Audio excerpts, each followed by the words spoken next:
Halo, assalamualaikum warahmatullahi wabarakatuh. Berjumpa lagi dengan Daring Ma Channel, channel yang senantiasa menemani teman-teman semua dalam persiapan UKPPG untuk hari Rabu Kamis, ya. Teman-teman, untuk hari sebelum ini, teman-teman banyak yang tanya kabarnya sudah keluar apa belum? Memang belum ada yang PGSD, ya. Oke, kita lanjutkan untuk materi yang kemarin itu bagaimana kalau terjadi misalkan soal-soalnya diperbarui semua. Nah, lalu nasib teman-teman bagaimana yang sudah terlanjur untuk belajarnya FR saja. Nah, teman-teman harusnya itu belajarnya tidak hanya FR tapi tip and tricksnya, ya. Jadi dari My Channel juga memfasilitasi tentang itu. Nah, pelajari ini sebelum tes UKPPG, soal apapun nanti teman-teman bisa jawab dengan mudah gitu sebenarnya, ya. Sebagaimana tak kemarin ya kita sudah berikan videonya juga, itu triknya ya begitu. Sangat sederhana dan mudah, teman-teman. Teman-teman bisa pelajari itu. Oke, kita masuk saja langsung ya supaya tidak berlama-lama untuk indikatornya untuk penerapan asesmen, ya. Untuk asesmen semuanya nanti kita akan bahas. Nah, ini yang agak sulit sebenarnya sih, makanya kita buat konten untuk penerapan asesmen ini. Kapan asesmen, rencana asesmen, desain asesmen itu dilaksanakan? Yaitu ketika, ini menurut UBD ya, Understanding by Design, itu rencana asesmen itu dibuat setelah tujuan pembelajaran, kemudian setelah asesmen dibuat, baru membuat desain pembelajaran. Itu urut-urutannya. Tujuan pembelajaran dulu, baru desain asesmen, baru membuat desain pembelajaran. Desain pembelajaran itu macam-macam ya teman-teman, ya. Membuat RPP atau modul ajar, kemudian media ajar di situ, menyediakan sumber ajar di situ, langkah-langkah pembelajaran ada di situ, di desain pembelajaran. Nah, next berikutnya teman-teman harus bisa membedakan antara asesmen diagnostik, formatif, dan sumatif. Ini penting. Asesmen diagnostik itu asesmen di awal ya, sebelum pembelajaran. Ya, tujuannya adalah untuk identifikasi kebutuhan belajar, ya. Identifikasi awal kemampuan peserta didik, kemudian menyesuaikan dengan kebutuhan belajarnya. Kebutuhan belajarnya seperti apa. Nah, nanti dari asesmen diagnostik nanti digunakan sebagai rancangan untuk membuat pembelajaran diferensiasi sebenarnya begitu, ya. Oke, yang kedua adalah asesmen formatif. Tujuannya untuk memperbaiki, dilaksanakan pada saat pembelajaran. Ya, pada saat pembelajaran. Kemudian asesmen sumatif itu biasanya di akhir tujuan pembelajaran digunakan untuk mengukur hasil akhir, untuk memberikan nilainya di asesmen sumatif. Nah, teman-teman harus paham ini ya. Saya sudah berikan apa namanya tabelnya supaya teman-teman bisa baca. Kemudian next berikutnya ranah. Ini yang paling penting teman-teman ya. Untuk ranah asesmen itu dibagi menjadi 3. Asesmen afektif, asesmen kognitif, asesmen psikomotorik. Sikap, pengetahuan, keterampilan. Perbedaan ya, pertama bentuknya. Asesmen sikap itu biasanya bentuk alat ujinya atau instrumennya adalah wawancara, jurnal, ya, kemudian angket observasi perilaku, penilaian diri atau self assessment, kemudian penilaian antar teman atau penilaian teman sejawat. Kemudian KKO yang digunakan biasanya menunjukkan sikap, memiliki sikap itu ya. Ada hubungannya itu, menunjukkan, memiliki. Kemudian untuk yang kedua adalah pengetahuan kognitif. Itu biasanya bentuknya adalah tes tertulis, penugasan, lisan, dan seterusnya, ya. Ini untuk karena kognitif itu menilai berdasarkan taksonomi Bloom, teman-teman, dari C1 sampai C6. C1 itu menyebutkan, biasanya menyebutkan itu dimulai dari kata kerja, sebutkan apa. Itu C1 kan tingkatnya hafalan paling rendah ya, mengingat ya. Biasanya kata kerja yang digunakan apa, kemudian sebutkan. Ya, sebutkan hanya sebutkan saja, tidak dijelaskan rinciannya. Yang kedua adalah memahami. Memahami itu kata kerja operasional yang biasanya digunakan adalah menjelaskan, memahami, mengidentifikasi. Kemudian C3-nya menerapkan, itu memberikan contoh, menentukan, dan lain-lain. Banyak ya, silakan teman-teman cari sendiri untuk pembagian tanah, tapi biasanya yang dipakai hanya ini aja. Kemudian C4 itu melakukan analisis. Analisis itu bahasa lainnya menelaah, merinci gitu ya, mensintesis dan seterusnya, menguraikan. Tidak saya tulis semua di situ nanti terlalu banyak. C5 mengevaluasi, itu ya evaluasi, memilih, membandingkan, menilai, dan seterusnya. C6 mengkreasi, ya membuat. Kalau membuatnya dalam bentuk produk, ya atau laporan itu nanti masuknya di keterampilan. Ini membuatnya misalkan buat gagasan dan lain-lain itu masuknya di C6. Gitu ya. Keterampilan atau psikomotorik itu biasanya dipakai Misalkan penilaian praktek itu instrumennya adalah observasi praktek. Penilaian portofolio itu kumpulan karya teman-teman. Jadi setiap anak-anak itu membuat karya nanti dikumpulkan jadi satu. Jadi kumpulan karya terbaik siswa itu namanya portofolio. Kemudian project, produk ya, produk itu membuat, biasanya membuat produk apa gitu ya. Kata kerja operasionalnya biasanya praktek apa, praktek berenang, praktek apa, atau berenang atau berlari dan lain-lain. Membuat, nah membuat itu hubungannya dengan produk. Menyajikan itu keterampilan praktek penyajian. Praktek penyajian itu contohnya ya presentasi, menyajikan dalam bentuk laporan dan seterusnya. Itu ranah asesmen, teman-teman harus pahami. Nah, kita langsung saja praktekkan apa yang sudah kita pelajari tadi. Saya bacakan dulu ya. Jadi, pada pembelajaran pendidikan Pancasila, guru akan mengajarkan materi tentang keragaman suku di Indonesia. Langkah awal yang dilakukan oleh guru adalah menentukan tujuan pembelajaran. Langkah selanjutnya kira-kira apa? Mengimplementasi pembelajaran dengan prinsip OPD. Tadi sudah kita berikan materinya ya. Jadi langkah awalnya memang menentukan tujuan pembelajaran. Kemudian yang kedua, buat rencana atau desain assessment ya. Jadi jawabannya A ini benar. Kalau B menyusun bahan ajar itu maksudnya di desain pembelajaran. Jadi setelah membuat rencana baru membuat desain. Membuat media juga yang C. Merancang kegiatan juga C. Sama dengan yang B tadi ya. Membuat desain pembelajaran. Kemudian menyusun lembar kerja juga membuat desain pembelajaran. Jadi yang benar adalah A. Teman-teman harus memahami ini tiga struktur ini ya, dari tujuan pembelajaran, kemudian baru membuat desain asesmen, baru kemudian membuat desain pembelajaran. Oke, kita lanjutkan nomor 2. Pak Reno seorang guru di SD Sukakarya di sekolah ya tersebut telah menerapkan kurikulum merdeka dalam kegiatan pembelajaran. Pak Reno selalu melakukan asesmen awal. Tujuan melakukan asesmen awal dalam pembelajaran kira-kira apa? Nah, tadi kita sudah buatkan perbedaannya ya, asesmen awal, formatif, sumatif. Itu memang benar-benar sering keluar dan selalu keluar karena termasuk indikator gitu ya, teman-teman. Oke, kita lihat opsi A, memberikan nilai. Memberikan nilai sebelum peserta didik diberikan materi pelajaran. Itu tidak penting. Tujuan dari asesmen diagnostik tadi sudah kita katakan itu mengidentifikasi kemampuan awal. Identifikasi kemampuan awal itu tujuannya apa? Untuk melihat kebutuhan peserta didik terhadap pembelajaran. Nah, kalau kebutuhannya digunakan untuk apa sebenarnya? Untuk dasar pengembangan kita dalam melakukan pembelajaran diferensiasi. Itu sebenarnya itu. Maka A itu salah ya. Yang B, mengetahui kemampuan guru dalam melaksanakan proses pembelajaran, tidak bisa. Bukan ya. Itu fokusnya kita ke siswa, bukan guru.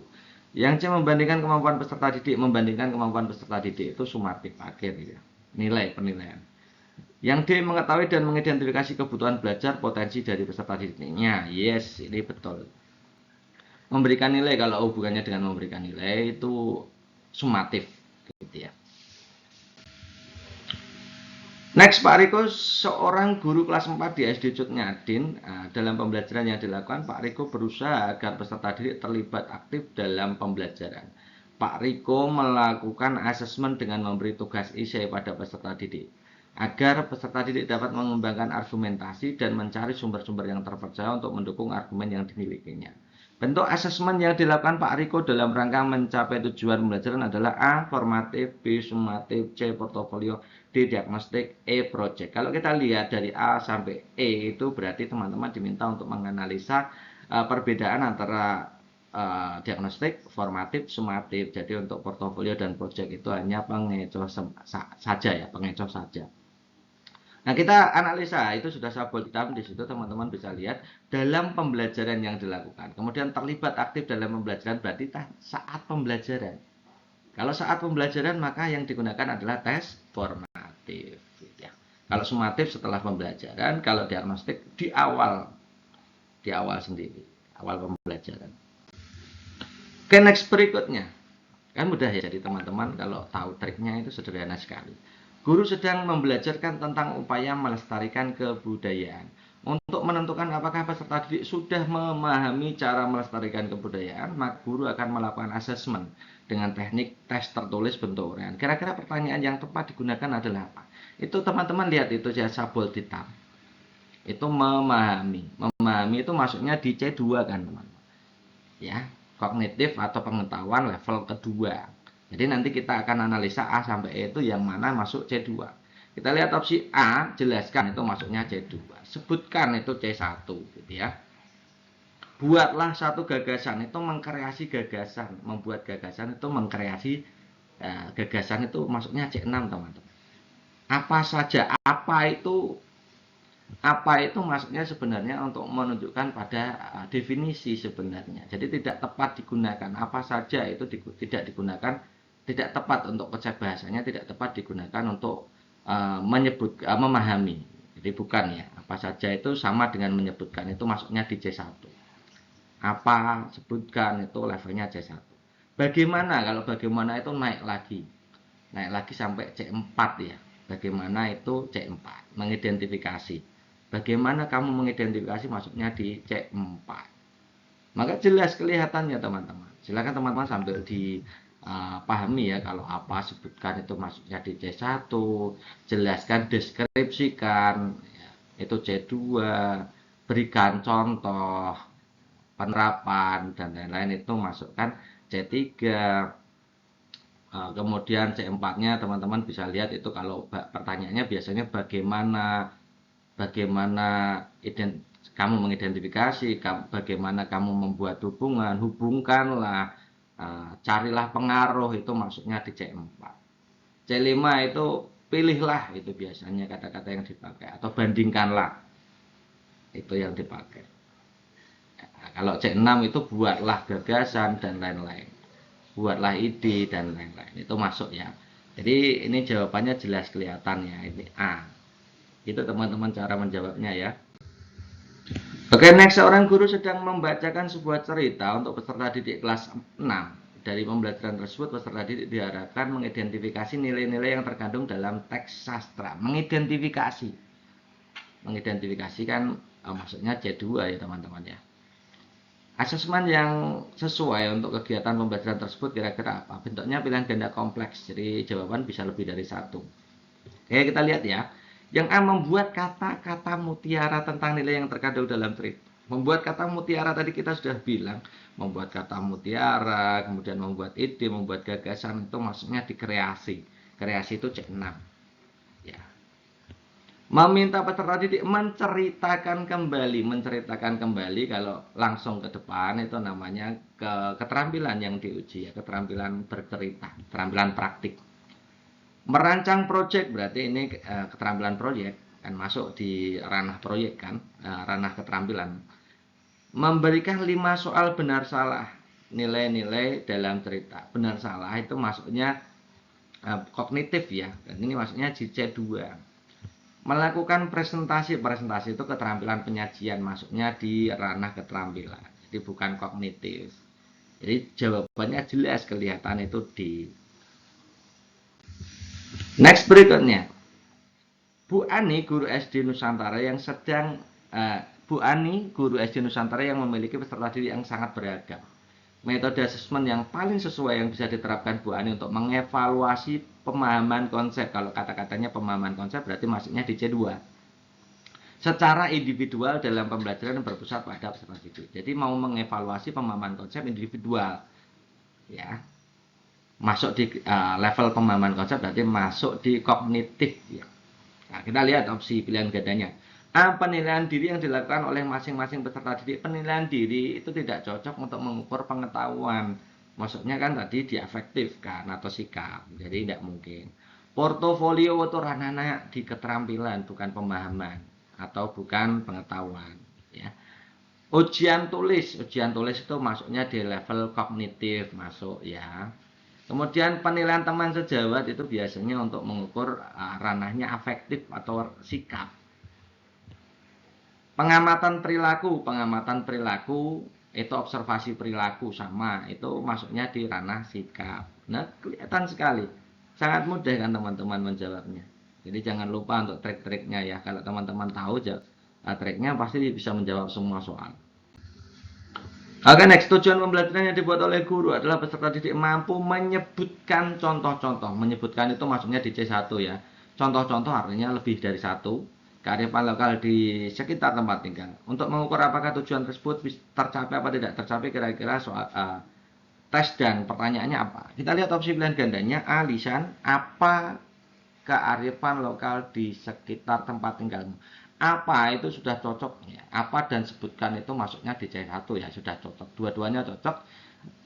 Tapi kalau apa kearifan lokal di sekitar tempat tinggalmu berarti hanya menyebutkan satu kan. Ya, hanya menyebutkan satu. Kemudian lisan, sebutkan kearifan lokal yang terdapat di sekitar tempat tinggalmu, ini juga sebutkan, ini masuk juga dalam apa namanya itu C1 ya. Tapi di situ juga hanya satu kemungkinan yang dijawab oleh siswa.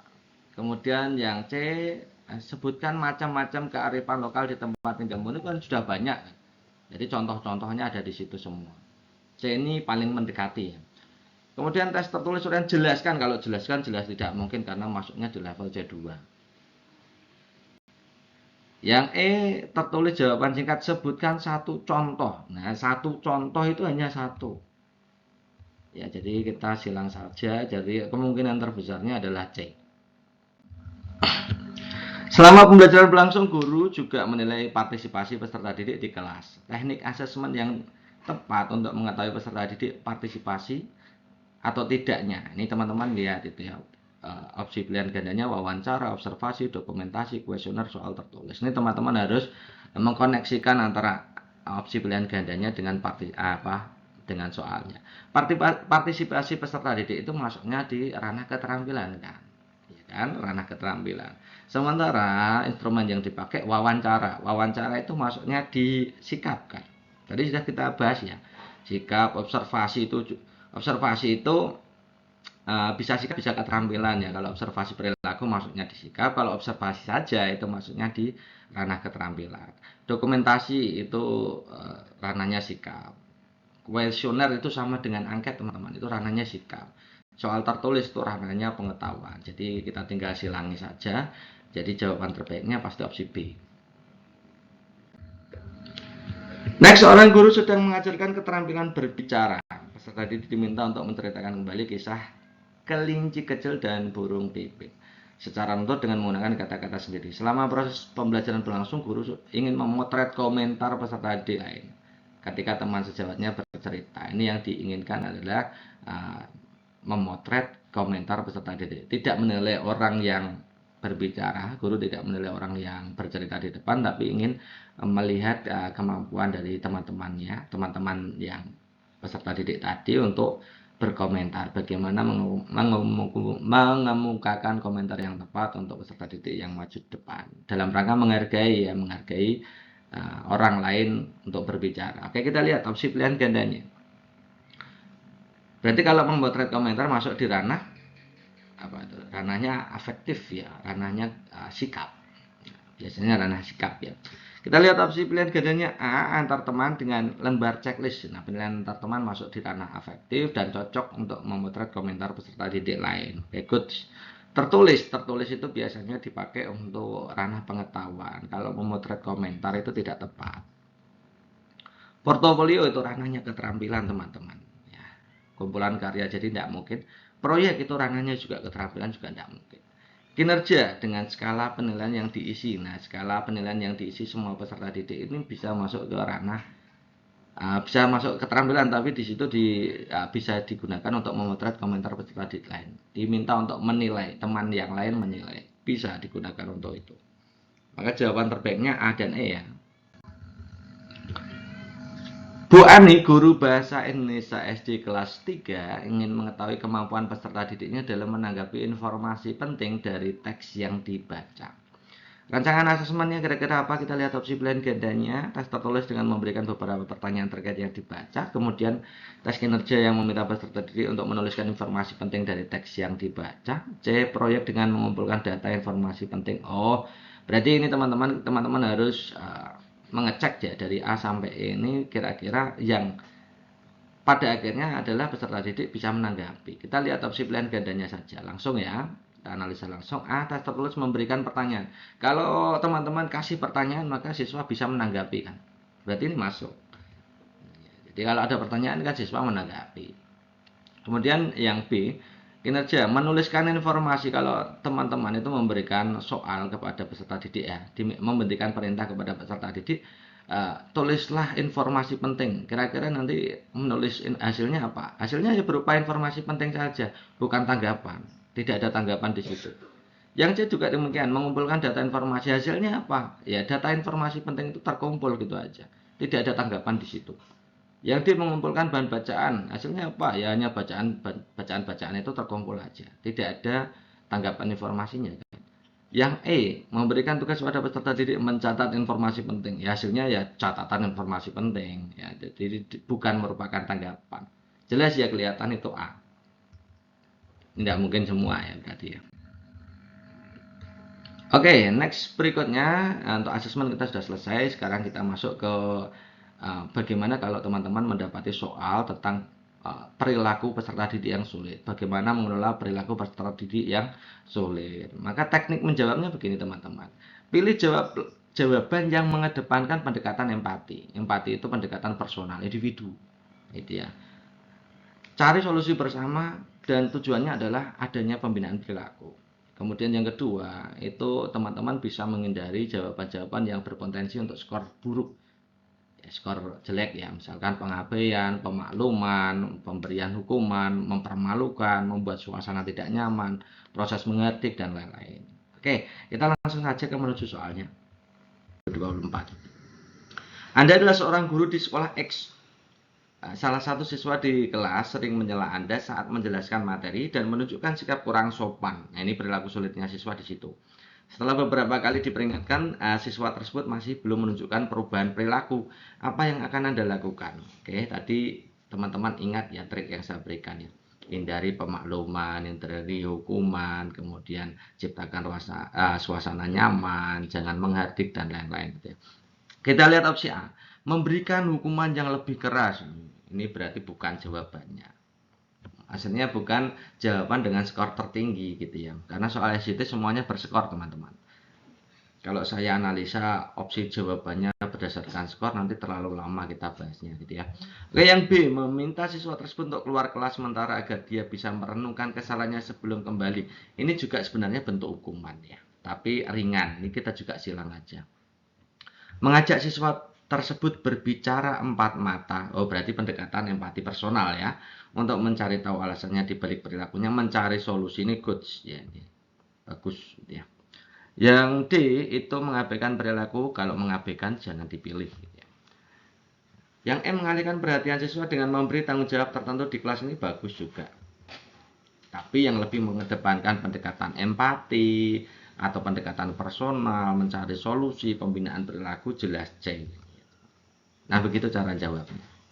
Teman-teman bisa coba ini, silakan teman-teman dijawab dulu. Saya kasih waktu 1 menit aja ya. Oke, sudah ya. Anggap saja sudah. Nanti kita akan analisa bersama kira-kira jawaban teman-teman itu benar apa salah. Anda dan peserta didik telah membuat kesepakatan kelas bersama bahwa pengurangan nilai akan diberikan jika terlambat mengumpulkan tugas. Namun salah satu peserta didik Anda terus-menerus terlambat mengumpulkan tugas dan tampak menyepelekan aturan. Ini juga perilaku sulit kan, anak yang tidak suka mengumpulkan tugas selalu menyepelekan gitu ya. Langkah yang sebaiknya Anda lakukan adalah titik-titik. Kita lihat opsi A, memanggil peserta didik tersebut untuk berbicara secara pribadi, berarti pendekatan empati.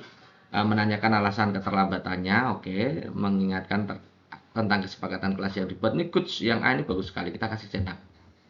Memberikan pengurangan nilai pada tugasnya sesuai aturan yang telah disepakati, ini bagus juga, tapi skornya pasti lebih rendah ya. Mengumumkan kepada seluruh kelas bahwa konsekuensi keterlambatan akan diterapkan secara tegas mulai sekarang tanpa kecualian. Itu kan sudah diterapkan, kenapa diulangi lagi? Itu tindakan yang tidak efektif. Kita silang aja. Mengabaikan tidak usah dibaca seterusnya. Pasti bukan skor tertingginya di situ. Memberikan satu peringatan terakhir, peringatan lagi juga tidak efektif. Maka jawaban terbaiknya yang mengedepankan pendekatan empati atau personal, kemudian mencari solusi, ada upaya pembinaan perilaku adalah opsi A. Jawabannya gitu ya, yang skornya kira-kira tertinggi. Nah, skor tertinggi kedua kemungkinan besar adalah B. Karena aturan sudah dibuat, ya B itu. Oke, next berikutnya teman-teman akan menjumpai soal-soal dengan diksi pengenalan kelas untuk mencapai pembelajaran berpusat pada peserta didik. Itu ya, nanti ada di soalnya seperti itu. Lalu bagaimana teman-teman itu menjawab soal-soal seperti itu? Ada tipsnya, jadi rambu-rambu untuk menjawab. Yang pertama, itu setiap pengambilan keputusan itu upayakan untuk pendekatan kebutuhan terhadap peserta didik. Fokusnya ke kebutuhan peserta didik. Kemudian andaikan teman-teman itu membuat kesepakatan harus diputuskan secara bersama, hindari jawaban otoritarian ya. Kemudian teman-teman harus bisa menyeimbangkan antara penerapan aturan kelas dengan pemahaman terhadap situasi dan kebutuhan individu. Jadi fokusnya memang ke kebutuhan peserta didik ya. Oke, langsung saja kita menuju ke soal-soalnya bagaimana kita menerapkan tips ini. Nah, ini ada. Yang saya buat hitam itu pengelolaan kelas berpusat pada peserta didik. Berarti gunakan trik yang saya berikan tadi. Saya bacakan dulu ya. Berdasarkan kesepakatan belajar yang dibuat bersama, ketika ada peserta didik yang terlambat mengumpulkan tugas akan dikenai pengurangan nilai. Pada suatu waktu terdapat peserta didik yang terlambat mengumpulkan tugas karena alasan sakit. Langkah yang sebaiknya Anda ambil dalam menerapkan pengelolaan kelas berpusat pada peserta didik. Jadi kalau sudah ada kesepakatan tapi tiba-tiba ada anak yang tidak mengumpulkan tugas atau terlambat mengumpulkan tugas karena sakit, berarti kesepakatannya itu kan ada celahnya di situ. Masih ada perlu kebutuhan siswa yang darurat yang perlu dimasukkan dalam kesepakatan kelas itu kan. Gitu ya. Jadi kebutuhannya siswa bagaimana? Kalau misalkan opsi A tetap memberikan pengurangan nilai sesuai kesepakatan kelas. Itu kira-kira peserta didik yang sakit tadi kira-kira bahagia apa tidak? Berkebutuhan dengan nilai itu apa tidak? Iya kan? Teman-teman yang lain kira-kira memaklumi tidak kalau sakit? Itu teman-teman harus memikirkan. Gitu ya. Jadi secara normal itu semua orang menghendaki di dalam kelas itu ya, menghendaki agar tetap bahwa siswa tersebut yang sakit mendapatkan dispensasi. Itu naluriahnya. Ya. Oke, berarti yang A ini kira-kira bukannya. Mengingatkan peserta didik mengenai pentingnya menjaga komitmen, ini pengingatkan ini juga bagus tapi pasti bukan yang terbaik gitu ya. Memberikan pengecualian terhadap kasus tersebut karena alasan yang dibenarkan ini disenangi banyak peserta didik ya. Mengajak peserta didik meninjau kembali kesepakatan kelas yang dibuat dengan menambahkan aturan pengecualian. Goods ada apa namanya itu analisis dan evaluasi dari kesepakatan kelas, memasukkan unsur baru sesuai kebutuhan siswa. Di situ ada bersama-sama dengan peserta didik, artinya mengambil keputusan secara bersama, tidak sepihak, tidak otoritarian gitu ya. Yang meminta peserta didik memaklumi keadaan darurat. Ini kalau ada kata-kata memaklumi dibuang saja gitu ya. Jadi B, C, D ini bagus semua. Tapi dari B, C, D ini yang terbaik opsi D teman-teman. Tadi ya, kesepakatan kelas dibuat bersama, ada perlunya kebutuhan peserta didik yang dimasukkan dalam kesepakatan kelas gitu ya. Jadi jawaban terbaiknya opsi D. Next, teman-teman nanti akan menjumpai soal-soal yang ada diksinya menciptakan rasa aman dan nyaman peserta didik dalam proses pembelajaran. Ciri-ciri soalnya terdapat peserta didik mengalami masalah dengan kepercayaan dirinya, ketakutan dengan pembelajaran, tidak berani berpendapat, atau korban bullying. Gitu ya. Bagaimana trik menjawabnya? Hindari instruksi yang menambah kecemasan peserta didik, serta hukuman, aturan yang menekan, maju tanpa persiapan ya, dan seterusnya. Pilih metode pembelajaran menyediakan kondisi rasa aman dan nyaman tanpa tekanan dan komunikatif. Oke, kita praktek saja langsung gitu ya. Saat mengajar di kelas, Anda mendapati beberapa siswa tampak ragu untuk bertanya atau berpendapat. Bahkan ketika Anda sudah memberikan kesempatan, mereka tampak cemas dan lebih memilih diam. Apa yang Anda lakukan untuk menciptakan rasa aman dan nyaman? Nah, seperti ini teman-teman. Saya kasih buat hitam itu ya. Artinya itu sesuai dengan indikator yang tadi gitu ya. Oke, jadi ini ada siswa yang kira-kira tidak berani berpendapat karena tidak pede mungkin ya. Kemudian Anda sudah memberi kesempatan tapi tetap tidak berani berpendapat, ada kecemasan dan memilih diam. Takut salah lah gitu kalau maju. Oke ya, kita lihat ya. Kira-kira kita lihat tindakan mana yang menambah kecemasan peserta didik atau yang kira-kira itu sangat kondusif untuk peserta didik, yang nyaman untuk peserta didik gitu ya. Yang A, meminta peserta didik yang cemas tadi untuk mencoba bertanya, menjawab di depan kelas, itu tambah takut, tambah cemas, gitu ya. Yang A mesti bukan itu ya. Kalau sudah takut disuruh maju ya tambah takut. Ya. Yang B, menyediakan sesi diskusi kelompok kecil di mana siswa dapat menyampaikan pertanyaan atau pendapat mereka lebih luas tanpa takut dinilai oleh banyak orang. Ini sangat nyaman. Jadi suruh diskusi di dalam kelompok kecil biar saling bertanya.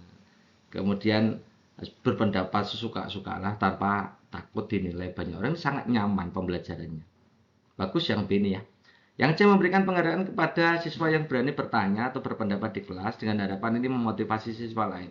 Oke, ini bagus, tapi biasanya ini tetap saja untuk yang siswa yang takut, ya tetap takut. Yang sudah berani, ya berani bertanya, terus yang takut ya tetap takut. Ya, jarang pengimbasan seperti ini dari siswa yang berani atau percaya diri dengan siswa yang takut. Jarang, sedikit sekali pengimbasan. Malah nanti yang diberikan penghargaan hanya orang-orang itu saja kan. Yang D, menyampaikan kepada siswa bahwa tidak ada jawaban yang salah dan memberikan dukungan secara verbal pada setiap kontribusi yang mereka berikan sehingga mereka merasa diterima apapun jawaban mereka. Ini sangat nyaman juga. Sangat nyaman. Tapi bentuknya adalah bentuk persuasi, penyampaian gitu ya. Kalau yang B bentuknya adalah bentuk situasi, penciptaan situasi dalam kelompok belajar. Yang D itu bentuknya penyampaian, nasihat, persuasif gitu ya. Kemudian yang E, ya bagus mana antara persuasif dengan tindakan, ya bagus tindakan gitu ya. Yang E, menetapkan aturan kelas yang ketat, ini jelas tambah menimbulkan kecemasan gitu ya. Tidak usah dibaca lebih lanjut karena penetapan aturan kelas yang ketat itu jelas itu menekan anak ya, tambah cemas, tambah stres gitu ya. Sangat tidak nyaman dalam belajar. Kira-kira B, C, D tadi yang paling ya, yang paling bagus adalah yang B. Kemungkinan kedua, skor tertinggi kedua adalah yang D. Kemudian C. Ya, kemudian A yang terakhir. Ini kan mudah dibaca. Next, indikator berikutnya. Ini masih pedagogik ya. Sampai ke desain pembelajaran terstruktur dan berurutan untuk mencapai tujuan. Nah, ini bisa ada konsep materinya di situ di dalamnya. Tapi bentuknya tetap SJT. Nanti kita akan tetap berikan contohnya. Jadi pada soal desain pembelajaran terstruktur nanti biasanya ada diksi pembelajaran terstruktur atau urutan materi yang tepat itu masuk di situ. Triknya apa? Ini triknya ada proses usaha guru dalam memetakan materi. Ya, mengurutkan materi dari yang mudah ke sulit, dari sederhana ke kompleks dan lain-lain. Ini bersesuaian dengan teorinya Ausubel gitu ya. Jadi teori-teori belajar seperti Ausubel, Gagno, Pease itu masuk di situ. Gitu ya. Jadi masuk di desain, bukan soalnya bentuk teori Ausubel adalah gitu. Itu sudah tidak zamannya, tapi bagaimana kita menerapkan teori itu dalam pembelajaran gitu ya. Oke, contohnya begini. Anda adalah seorang guru yang merancang pembelajaran untuk mencapai tujuan tertentu di akhir musim. Nah, materi yang disampaikan biasanya nanti materinya disebutkan materi apa gitu ya. Sangat kompleks gitu ya. Sehingga Anda perlu menyusun pembelajaran secara terstruktur dan berurutan. Nah, ini ada kata-kata terstruktur berurutan. Berarti kita ambilnya nanti aktifnya berdasarkan indikator tadi kan gitu ya. Kita lihat opsi A, menyampaikan seluruh materi secara garis besar di awal semester agar siswa mendapatkan gambaran besar kemudian menguraikan secara rinci. Ini bagus juga, tapi belum menunjukkan urutan. Disampaikan semua, tapi urutannya belum kelihatan. Yang B, menyusun materi dari konsep paling dasar hingga yang paling kompleks secara bertahap, memastikan siswa memahami satu konsep sebelum melanjutkan ke konsep berikutnya. Ini dia bagus sekali, dia memetakan materi. Yang opsi B itu mencerminkan suatu usaha guru memetakan materi dari yang sederhana ke sulit, dari yang mudah ke kompleks gitu ya. Kemudian B ini bagus ya, kita kasih centang dulu.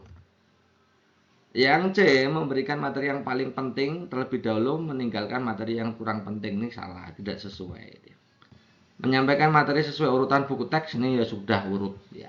Sehingga siswa dapat mengikuti alur sesuai standar kurikulum yang ada. Ini bagus juga, tapi lebih bagus yang B. Kalau B mencerminkan keterampilan seorang guru dalam mengelola pembelajaran, yang D ini mengikuti buku teks. Kan bagus yang B kedepannya.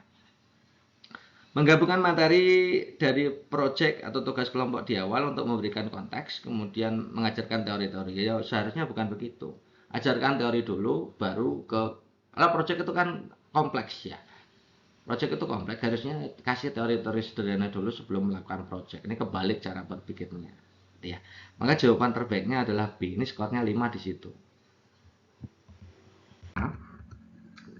Melanjutkan ya, sekarang masuk ke indikator yang pedagogik yang ini. Desain pembelajaran yang relevan dengan kondisi di sekitar sekolah dan melibatkan peserta didik. Dari indikator ini saja jelas kelihatan bahwa dalam kita merencanakan suatu pembelajaran itu harus memperhatikan kondisi sekitar lingkungan ya, yang digunakan sebagai acuan dalam sumber belajar nyata untuk siswa gitu ya, pengalamannya nyata, kontekstual dengan kehidupan siswa, melibatkan peserta didik. Jadi nanti teman-teman kalau ada soal-soal seperti ini biasanya ada diksi, ada kata-kata yang menyebutkan desain pembelajaran yang relevan dengan kondisi, berarti nanti mengambilnya dari indikator ini.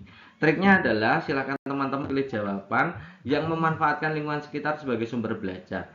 Kemudian trik kedua adalah pilih opsi jawaban yang menyesuaikan dengan kondisi peserta didik. Yang ketiga, pilih opsi jawaban yang melibatkan peserta didik. Jadi tiga-tiganya ini tidak bisa dipisahkan sebagai acuan dalam kita menjawab soal-soal SJT yang menggunakan indikator desain pembelajaran. Oke ya, kita kasih contoh aja. Ini contohnya ini. Anda adalah seorang guru mengajar di sekolah yang lingkungan sekitarnya adalah peternakan ikan ternakan di kolam. Nah, pada pertemuan yang akan datang, Anda mengajak peserta didik belajar menentukan volume balok. Kira-kira desain pembelajaran yang dilakukan guru tersebut yang sesuai dengan kondisi lingkungan peserta didik adalah titik-titik. Makanya di situ ada soalnya saya bold hitam ya, artinya kita menggunakan indikator tadi gitu ya. Jadi teman-teman nanti tidak usah bingung ini masuk indikator yang mana, itu biasanya sudah ada diksi kata-kata yang dipakai gitu ya. Oke, bagaimana teman-teman menggunakan lingkungan sekitar tadi untuk keperluan sumber belajar. Kita langsung aja analisa opsi jawabannya dari A sampai E gitu ya. Kita lihat opsi A, guru mengajak peserta didik belajar di luar, mengamati kolam ikan yang berbentuk balok dan meminta peserta didik mengukur panjang, lebar, kedalaman kolam dan meminta peserta didik menghitung volume kolam ikan tersebut. Kira-kira yang A ini menggunakan situasi tadi, situasi lingkungan belajar di peternakan ikan apa tidak? Iya, tentu saja. A ini menggunakan lingkungan sebagai sumber belajar. Yang B, guru menjelaskan cara menentukan volume balok, kemudian meminta semua peserta didik mengerjakan soal latihan dan mempresentasikan pekerjaannya. Tidak ada hubungannya dengan lingkungan, jadi jangan dipilih. Yang C, guru menampilkan slide presentasi bangun balok, cara menghitung volume balok, peserta didik mengerjakan soal dan presentasi. Ini juga tidak langsung menggunakan tadi sumber belajar dari lingkungan. Yang D, guru mengajak peserta didik diskusi di kelas permasalahan menghitung balok dan volume dan luas permukaan balok, ini juga tidak ada hubungan. Yang E, guru mengajak peserta didik melihat tayangan video permainan renang di aplikasi streaming video dan mengajak peserta didik menghitung volume kolam renang, ini juga tidak ada hubungan. Yang menggunakan hanya opsi A, maka jawaban terbaiknya pasti A. Skor 5-nya ada di A. Kalau skor 4-nya bagaimana? Pilih yang lebih nyata untuk siswa. Antara yang A ini kan dijelaskan langsung suruh mengerjakan, yang berarti nilainya jelek kan. Yang C pakai slide presentasi lebih bagus. Yang D itu diskusi saja gitu ya. Yang E itu video permainan renang, ini lebih bagus lagi daripada C. Jadi kemungkinan besarnya 5 skor 5-nya di A, skor 4-nya di E gitu ya teman-teman ya. Yang lain tidak usah dipikirkan. Oke, sekarang teman-teman bisa coba untuk soal ini. Saya bacakan dulu soalnya, nanti teman-teman langsung bisa menebak gitu ya. Besok Anda akan membelajarkan materi tentang operasi bilangan bulan. Lingkungan sekolah tempat Anda mengajar adalah pasar dengan mayoritas pekerjaan orang tuanya pedagang. Anda ingin memanfaatkan kondisi lingkungan peserta didik dalam desain pembelajaran. Kira-kira desainnya seperti apa yang bagus? A. Merencanakan pembelajaran dengan menjelaskan cara menghitung penjumlahan dua bilangan bulat, kemudian meminta semua peserta didik mengerjakan soal latihan. Tidak ada hubungannya sama sekali dengan pedagang atau lingkungan tadi. Yang B. Mengajak peserta didik belajar di luar, mengamati pasar, meminta peserta didik mendata banyak jenis dagangan yang dijual. Oke, tapi di situ adalah mendata banyak jenis dagangan. Oke, ini juga masuk penggunaan lingkungan pasar sebagai sumber belajar. B ini kita centang dulu ya. Ini kita centang dulu. Yang C menampilkan slide persentase, contoh menghitung operasi hitung penjumlahan dua bilangan bulat. Ini tidak menggunakan sumber lingkungan ya, tidak menggunakan lingkungan sebagai sumber belajar. Yang D mengajak peserta didik bermain peran sebagai pembeli dan pedagang dengan menggunakan uang mainan untuk menentukan uang kembali dari proses jual beli.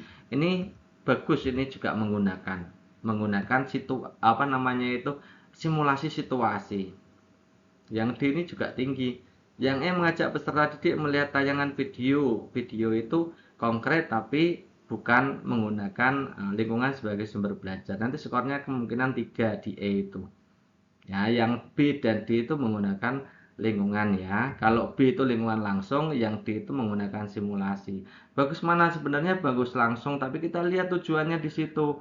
Tujuannya adalah operasi bilangan bulat, ada plus, ada min. Kalau mendata banyaknya jenis dagangan kan hanya plus saja. Sementara kalau yang D itu ada proses jual beli gitu ya. Jual beli ada kembalian juga, itu ada penjumlahan, pengurangan, perkalian masuk semua di situ. Maka yang lebih relevan adalah yang opsi D. Skor D ini memberikan nilai yang lebih tinggi gitu ya teman-teman. Jawaban terbaiknya D, jawaban keduanya B. Jadi 5-nya ada di D, 4-nya B gitu ya. Oke, next berikutnya. Indikator berikutnya adalah pemilihan dan penggunaan sumber belajar yang sesuai dengan tujuan pembelajaran. Ya. Bagaimana teknik menjawabnya? Pertama, pilih media yang paling memberikan pengalaman nyata untuk siswa. Gunakan kerucut Edgar Dale atau Edgar Dale Kun ya untuk memahami topik ini. Ini saya kasih kerucut Edgar Dale-nya, teman-teman bisa mencatatnya di situ. Kemudian yang kedua, jadi setiap dari pemilihan sumber belajar itu sesuaikan dengan tujuan pembelajaran, jangan sampai itu terlalu jauh. Atau minimal itu media atau sumber belajar yang Anda gunakan atau teman-teman gunakan itu berguna untuk menjelaskan materi, tidak hanya sekedar untuk ice breaking atau pengantar saja, gitu ya. Oke, itu Edgar Dale-nya, teman-teman bisa dilihat. Semakin ke bawah semakin memberikan hasil maksimal. Kalau hanya membaca 10%, dengarkan 20%, melihat video, media demonstrasi dan lain-lain itu 30%, diskusi 50%, presentasi 70%, bermain peran, melakukan simulasi, mengerjakan hal nyata. Itu mendekati nyata itu 90%. Ya, semakin ke bawah semakin baik ya. Oke, kita langsung saja menuju ke soalnya. Nih contoh soalnya. Ini tidak ada diksi langsungnya, tapi kalau di situ ada kata-kata memilih media, memilih sumber, itu berarti pakai gunakan yang indikator tadi gitu ya. Anda akan membelajarkan materi tujuan pembelajarannya melalui penggunaan media pembelajaran. Peserta didik dapat menentukan jaring-jaring balok. Anda ingin memilih media-media yang tepat untuk menjadi tujuan tersebut. Kira-kira tindakan Anda apa? Ini saya ambil dari matematika ya. Tapi sebenarnya semuanya sama. Kita lihat teman-teman, lihat cara jawabnya saja ya. Jadi nanti kalau diubah tujuan pembelajarannya teman-teman tidak bingung. Ya. Kita lihat opsi A, memilih media presentasi yang menayangkan berbagai macam jenis-jenis balok. Ini presentasi. 70% ya. Kemudian memilih media gambar hanya melihat. Melihat tadi kira-kira berapa persen? Sedikit ya. Media gambar itu sedikit sekali. Media kerangka balok yang terbuat dari kawat itu berarti bisa disentuh bentuknya. Konkret ya. Yang E memilih media balok dari kertas yang dapat dibuka, dapat disentuh, benda konkret. D dan E ini dua-duanya adalah benda konkret yang bisa digunakan sebagai media. Maka D dan E ini jawabannya paling tinggi gitu ya. Kira-kira yang lebih cocok untuk penggunaan media menerangkan tentang jaring-jaring balok yang lebih jelas kelihatan ya E. Dibuka ya bentuknya ada, kalau jaring-jaring itu kan untuk menjelaskan luas berarti dibuka ada permukaannya, kalau kawat kan kurang, maka E ini yang nilainya lebih tinggi. Untuk gambar dan lain-lain nilainya pasti rendah gitu ya teman-teman ya. E ini tertinggi. Maka pilihan jawaban yang skornya 5 ada di E, skor 4-nya di D gitu ya. Oke, next berikutnya Anda membelajarkan mata pelajaran Pancasila. Dengan tujuan pembelajaran, peserta didik mampu menerapkan Pancasila dalam kehidupan sehari-hari. Nah, dalam rangka mencapai tujuan tersebut, Anda mengembangkan media pembelajaran yang kreatif inovatif. Ini yang difokuskan adalah pemilihan media ya, sama sebagai sumber belajar. Kira-kira tindakan apa yang Anda lakukan? Oke, kita lihat opsi pilihan gandanya itu saya sudah bold hitam.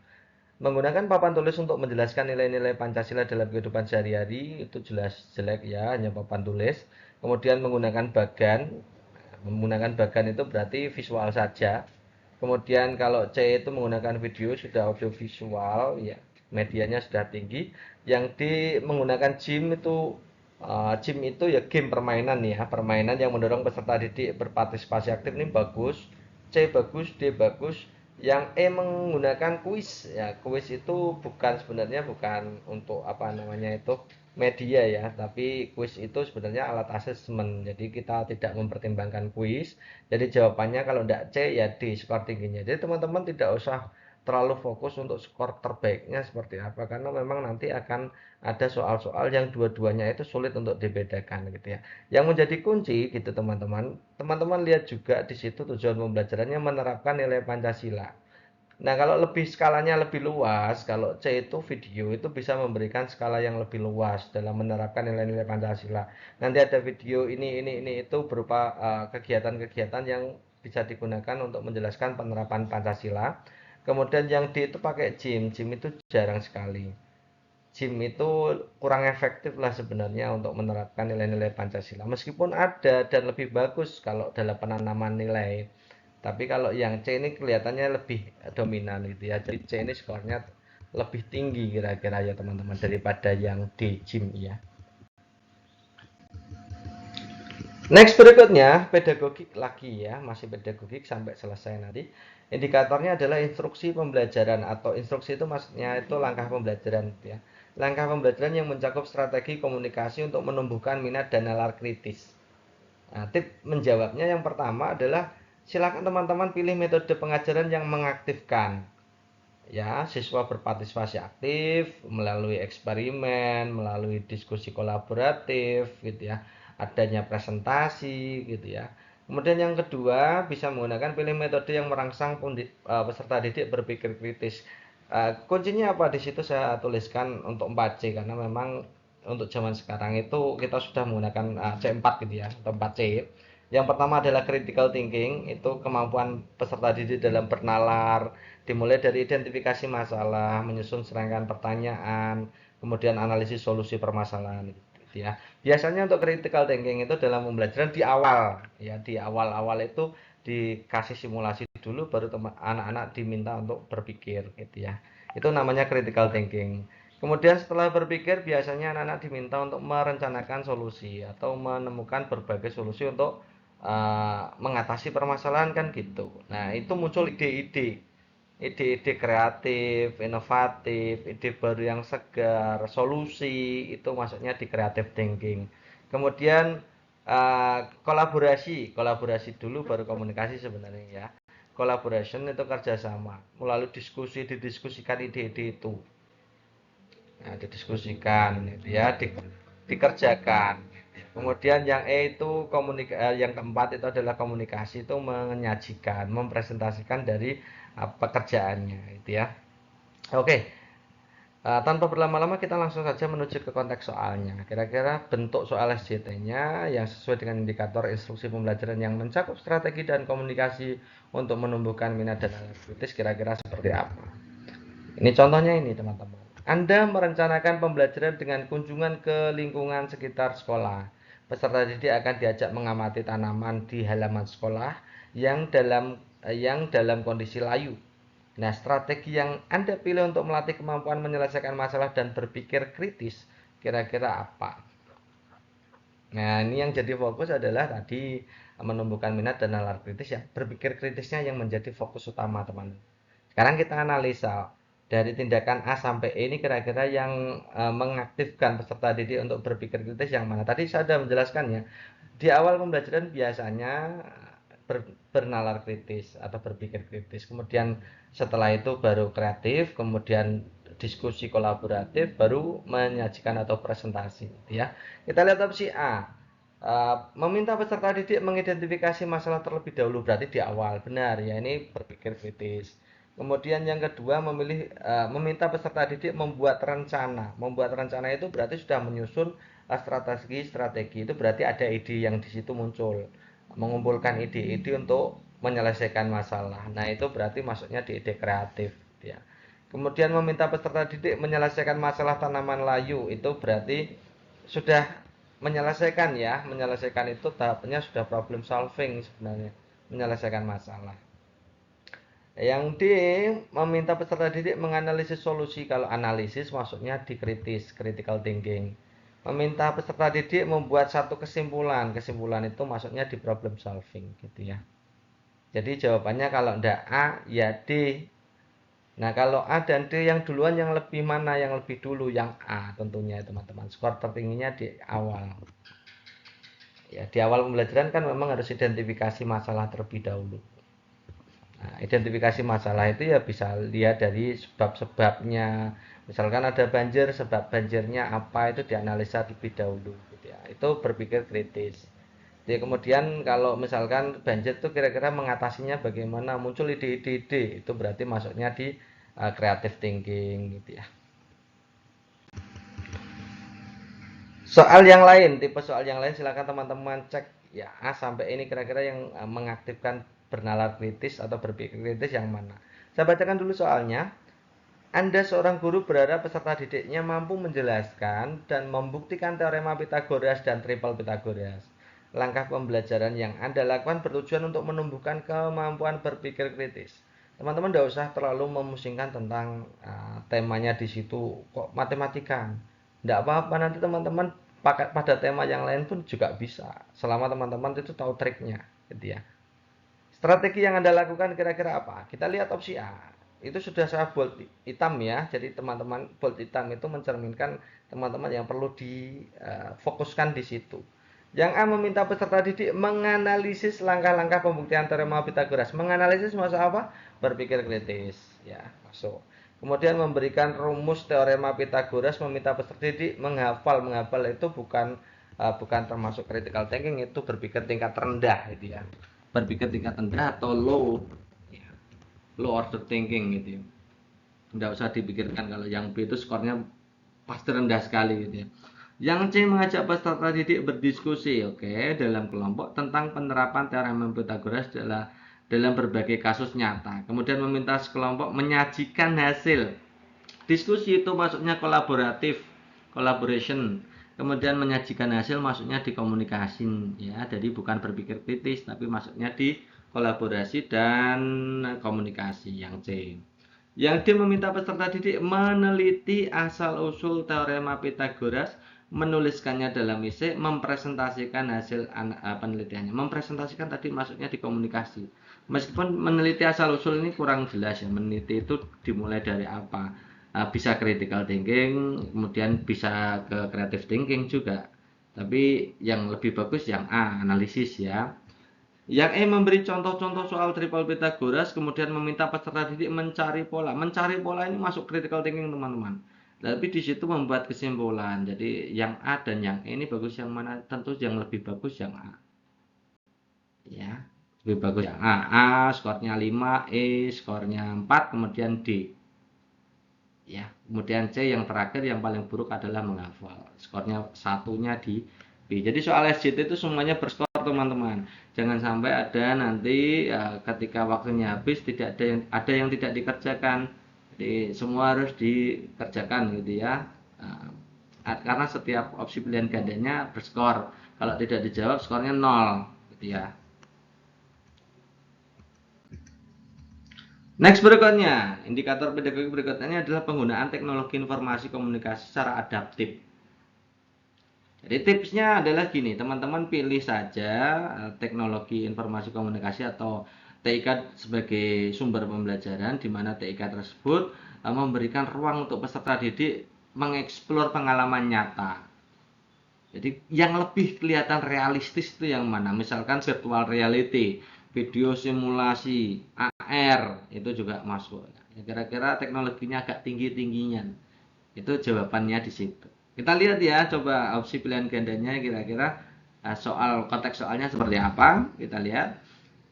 Anda akan mengajarkan konten dengan tujuan pembelajaran yang ingin dicapai adalah peserta didik dapat menyebutkan contoh hak dan kewajiban. Menyebutkan contoh hak dan kewajiban warga negara dalam Undang-Undang Dasar Negara Republik Indonesia tahun 45. Anda ingin menunjukkan contoh pelaksanaan hak dan kewajiban dalam kehidupan sehari-hari. Kira-kira tindakan Anda dalam memilih media ICT itu yang kira-kira yang benar yang mana? Tindakan dari A sampai E kita akan analisa. Yang A memilih media gambar. Nah, media gambar itu kan ICT-nya tingkat rendah ya. Kemudian bagan juga rendah. Infografis itu juga bentuknya ya juga seperti bagan, itu juga rendah. Video ini bagus, ya, video itu lebih realistis lah gitu ya. Nah, buku cerita itu jelek gitu ya. Mungkin lebih paling rendah ya buku cerita itu. Media gambar itu bisa mengaktifkan bernalar kritis, bahkan juga demikian, infografis juga demikian. Yang D ini yang paling bagus, yang paling tinggi ya video ya, pelaksanaan hak dan kewajiban. Berikutnya, contoh berikutnya adalah Anda adalah seorang guru yang ingin memanfaatkan TIK secara adaptif dalam pembelajaran. Saat ini Anda sedang mengajar tentang sistem tata surya. Nah, beberapa peserta didik mengalami kesulitan memahami perbedaan ukuran dan jarak planet. Kira-kira media ICT yang cocok yang mana? Yang lebih realistis untuk siswa, yang lebih memberikan pengalaman nyata untuk siswa. Kira-kira yang mana? Yang A itu memakai film dokumenter atau video dokumenter. Itu sudah video ya sudah lumayan bagus. Yang B itu menggunakan simulasi interaktif 3D. Goods ya nih ya. Ini jelas menerangkan kepada siswa sehingga siswa terbantu dengan video ini. Yang C pakai tautan artikel saja, yang D disuruh mencari informasi tentang planet di internet, ini berupa artikel juga. Yang E itu membuat poster, itu rendah tentunya ya, penggunaan ICT yang rendah, membuat poster hanya sekedar poster ya. Jadi jawaban terbaiknya pasti di opsi B, simulasi interaktif. Next berikutnya itu tentang indikator perancangan asesmen yang berpusat pada peserta didik. Tipsnya, yang pertama, teman-teman silakan teman-teman simak baik-baik tips-tipsnya ya. Yang pertama, pilih asesmen yang sesuai dengan kemampuan, kebutuhan, dan gaya belajar siswa yang beragam. Nah, ini yang dimaksud berpusat pada peserta didik ya begitu. Memberikan asesmen sesuai dengan yang dinilai. Ya, itu artinya sahih gitu ya, atau valid. Kemudian sesuai dengan kebutuhan peserta didik, sesuai dengan gaya belajarnya, itu mencerminkan pembelajaran diferensiasi. Ada pelibatan peserta didik dalam penyusunan, jadi asesmen as learning itu masuk di situ. Mendukung kenyamanan peserta didik, ya jadi misalkan peserta didik ingin dinilai performanya presentasi, pada sebagian besar siswa itu cenderung pendiam, jadi jangan pakai itu, gunakan media lain atau metode asesmen lain. Menilai secara holistik atau keseluruhan. Jadi jangan menilai hanya di salah satu, misalkan tulis saja jangan. Karena banyak peserta didik punya kecerdasan lain, ya, punya gaya belajar lain, punya kebutuhan lain gitu ya. Yang kedua, jenis asesmen yang berpusat pada peserta didik itu contohnya. Ini saya kasih contoh saja.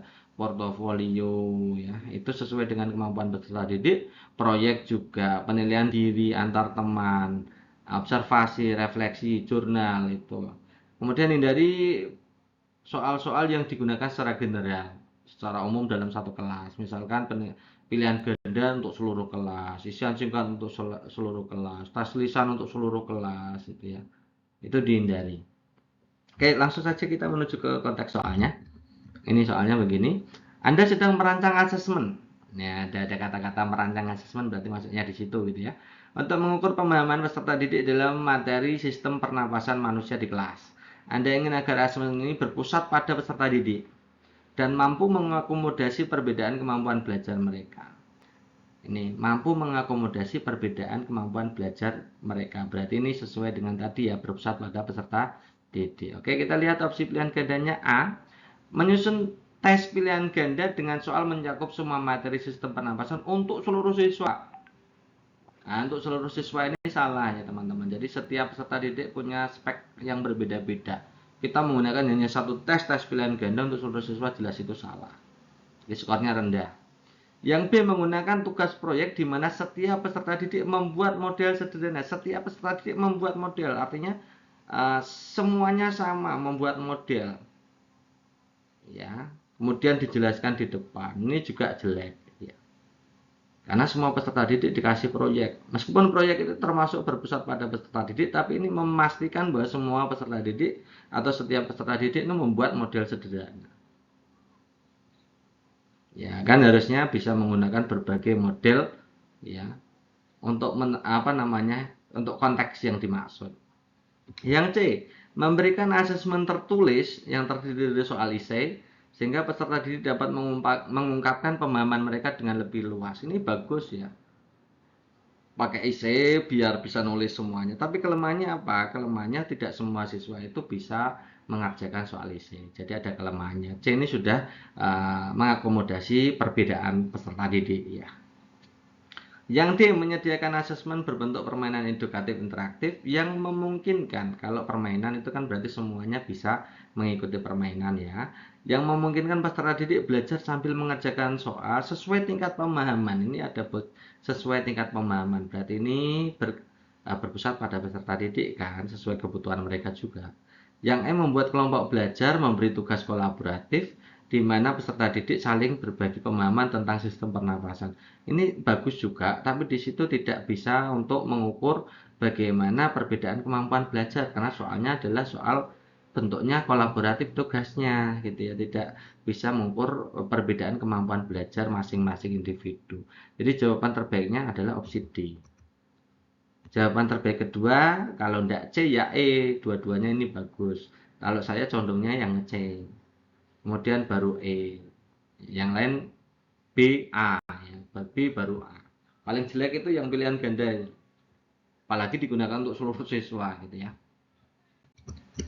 Oke, soal berikutnya, Anda memiliki peserta didik yang beragam, kemampuan, gaya belajar itu beragam. Anda ingin menggunakan metode asesmen yang paling sesuai untuk mengevaluasi pemahaman konsep peserta didik secara individual. Ini ada kata-kata individual, artinya masing-masing gitu ya, dievaluasi pemahaman konsep masing-masing siswa. Kemudian dalam pembelajaran yang berpusat pada peserta didik. Oke, kira-kira tindakan yang dilakukan yang mana? Kita lihat di situ sudah saya kasih bantu untuk bold hitam. Teman-teman bisa lihat di situ. Yang A, memberikan teks tertulis standar dengan pilihan ganda mencakup seluruh materi untuk semua peserta didik, jelas salah.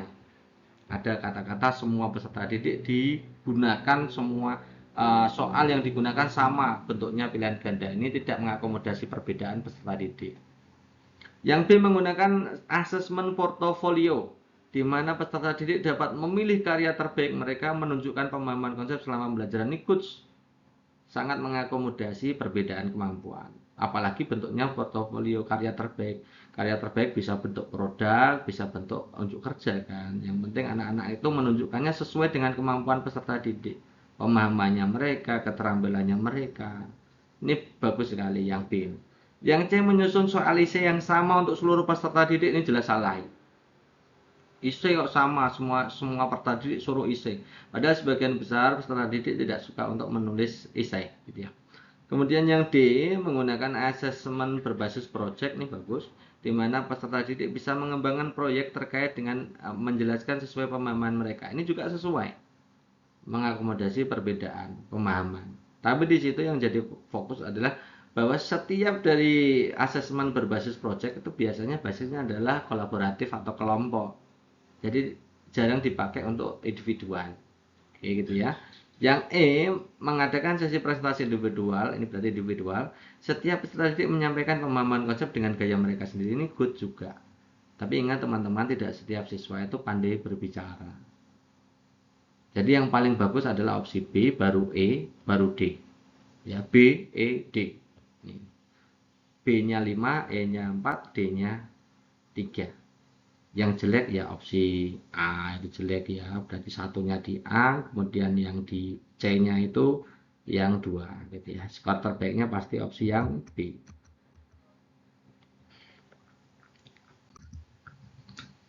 Oke, indikator berikutnya untuk pedagogi adalah pelaksanaan asesmen. Pelaksanaan asesmen juga berpusat pada peserta didik. Sebenarnya triknya sama dengan tadi, perencanaan. Jadi pemilihan asesmen harus tepat. Nah, pilih asesmen yang sesuai dengan tujuan pembelajaran dan mengacu pada perencanaan tadi. Ya. Kita kasih contoh ini. Anda adalah guru bahasa Indonesia, Anda ingin mengetahui kemampuan peserta didik dalam menanggapi informasi penting dari teks yang dibaca. Kalau siswa itu menanggapi informasi, berarti ada pertanyaan seputar informasi. Jadi nanti teman-teman pilih yang ada hubungannya dengan pemberian pertanyaan. Karena di situ tujuannya adalah menanggapi informasi, berarti ada pertanyaan tentang informasi. Jadi ya, yang A kita lihat, merancang asesmen tes kinerja meminta peserta didik menuliskan. Kalau menuliskan informasi penting dari teks yang dibaca, itu berarti pertanyaan, tidak ada pertanyaan di situ. Tiba-tiba tugas bentuknya. Yang B juga tugas, mengumpulkan data informasi itu juga tugas. Mengumpulkan bahan bacaan juga tugas. Yang D, mencatat informasi penting itu juga tugas atau resum. Yang E ini memberikan beberapa pertanyaan, kan kalau ada pertanyaan siswa menanggapi. Kalau menuliskan informasi ya siswa tidak bisa menanggapi. Kalau hanya disuruh mengumpulkan data informasi penting, apa siswa bisa menanggapi? Tidak. Kalau siswa disuruh mengumpulkan bahan bacaan, apa siswa bisa menanggapi? Ya tidak.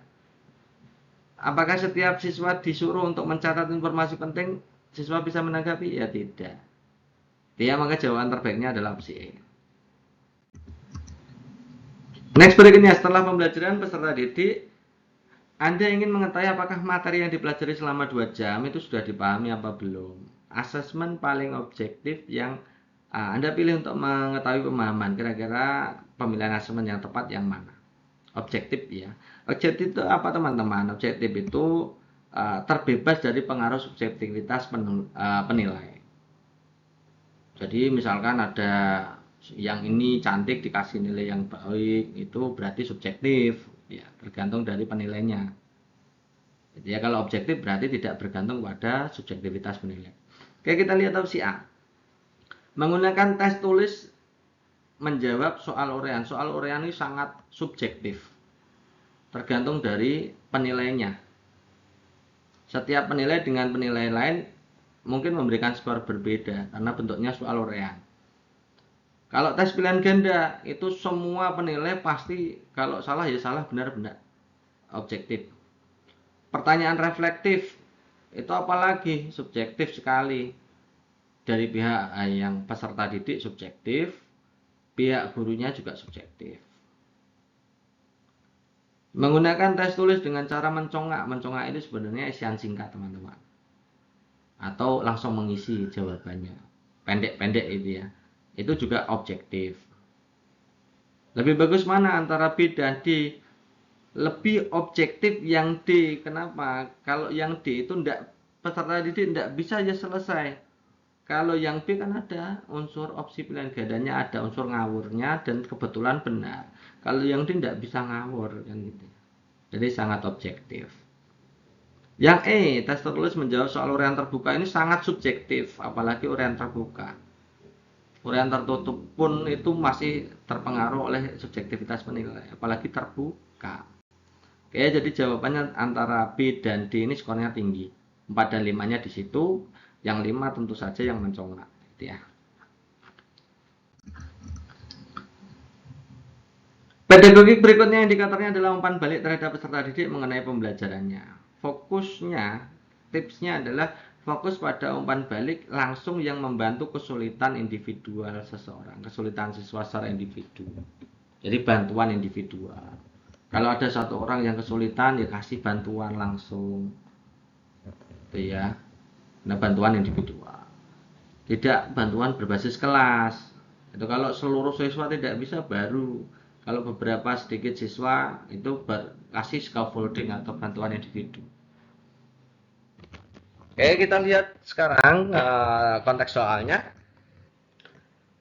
Anda mengerti beberapa peserta didik mengalami kesulitan dalam memahami konsep pecahan dalam pelajaran matematika. Setelah melakukan evaluasi, Anda ingin memberikan umpan balik efektif ya. Kira-kira tindakan yang Anda lakukan yang mana? Ini berhubungan dengan umpan balik. Banyak siswa yang kesulitan. Ya ini beberapa. Jadi fokusnya ke beberapa peserta didik mengalami kesulitan. Yang A, memberikan penjelasan ulang di depan kelas itu berarti keseluruhan. Padahal tadi tipsnya apa? Pilih umpan balik yang scaffolding, yang membantu individu yang kesulitan saja. Kayak gitu ya. Jadi yang A ini basisnya masih kelas. Yang B menyampaikan secara umum di kelas, berarti basisnya masih kelas. Pada yang bermasalah atau yang mengalami kesulitan hanya beberapa peserta didik, gitu ya.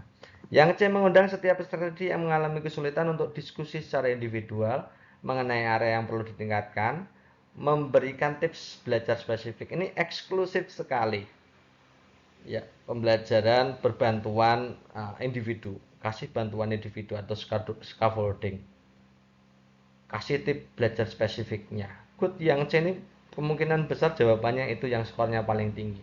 Yang D menyediakan video tutorial tambahan tentang pecahan dan membaginya kepada semua peserta didik, berarti basisnya kelas. Skornya pasti rendah. Memberi tes ulang pada peserta didik yang mengalami kesulitan untuk mengidentifikasi bagian mana yang masih perlu diperbaiki. Ini sudah berbasis individu, bagus. Tapi pemberian tes ulang kan lucu. Siswa kesulitan kok dikasih tes ulang. Jadi skor tertingginya pasti C, baru E, yang lain menyesuaikan. Ya teman-teman ya. Ini jawabannya C berarti. Next berikutnya, indikator pedagogik berikutnya adalah penyusunan laporan capaian belajar, penyusunan rapot. 1. Tipsnya, pilih laporan belajar yang memberikan gambaran komprehensif mengenai kemampuan peserta didik dalam pengetahuan, keterampilan, kebutuhan spesifik pengembangan mereka. Hindari laporan yang fokusnya hanya nilai hasil. Itu ciri khas dari kurikulum Merdeka kan itu. Nilainya sebenarnya yang digunakan, yang diamati sebenarnya yang paling utama adalah deskripsinya. Di situ sudah kualitatifnya yang dilihat itu sudah yang mata pelajaran yang harus dikembangkan yang mana, yang sudah bagus yang mana, yang sangat bagus di mana, itu ada di deskripsinya. Jadi memang fokus dari kurikulum Merdeka ini adalah fokus di pengembangan gitu ya. Oke, soalnya begini. Anda sedang menyusun laporan capaian belajar peserta didik di akhir semester. Anda ingin memastikan laporan tersebut bermanfaat bagi peserta didik dan orang tua. Ini ada kata-kata bermanfaat. Artinya bermanfaat untuk kebutuhan pengembangan, peningkatan gitu ya. Memberikan gambaran yang akurat mengenai perkembangan dan tantangan belajar masing-masing siswa. Kira-kira tindakan yang Anda lakukan yang mana? Yang A, menyusun laporan yang fokusnya pada nilai akhir jelas kita buang ya. Yang B, menyusun laporan yang berisi nilai serta rekomendasi umum. Nah, rekomendasi umum ini salah ya, harusnya rekomendasi yang lebih spesifik.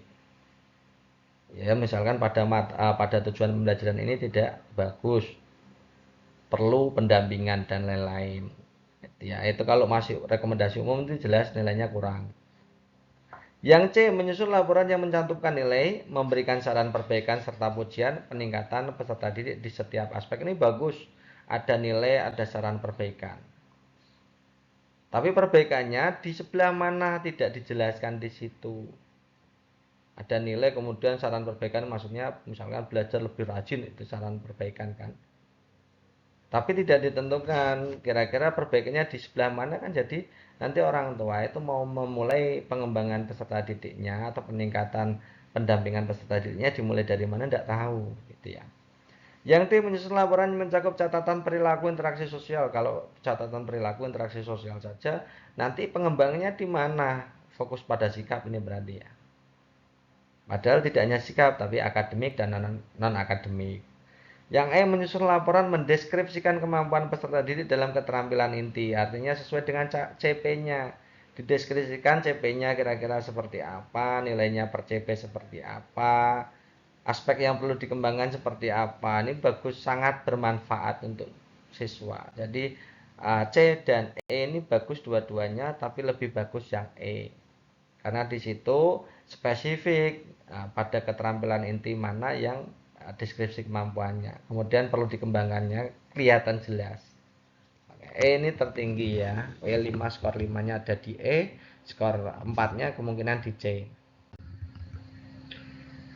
Yang terakhir untuk pedagogik adalah bagaimana mengkomunikasikan laporan hasil belajar. Ini tipsnya apa? Tipsnya sama dengan yang tadi. Kalau membuat laporannya sudah benar, maka kalau ketika kita bertemu dengan orang tua, ketika membagikan, mengkomunikasikan laporan, itu juga benar. Kalau pemahaman tentang pembuatan laporan benar, maka mengkomunikasikannya juga benar gitu ya. Ini contohnya ini. Anda akan mengadakan pertemuan dengan orang tua peserta didik untuk menyampaikan laporan capaian belajar mereka di tengah semester.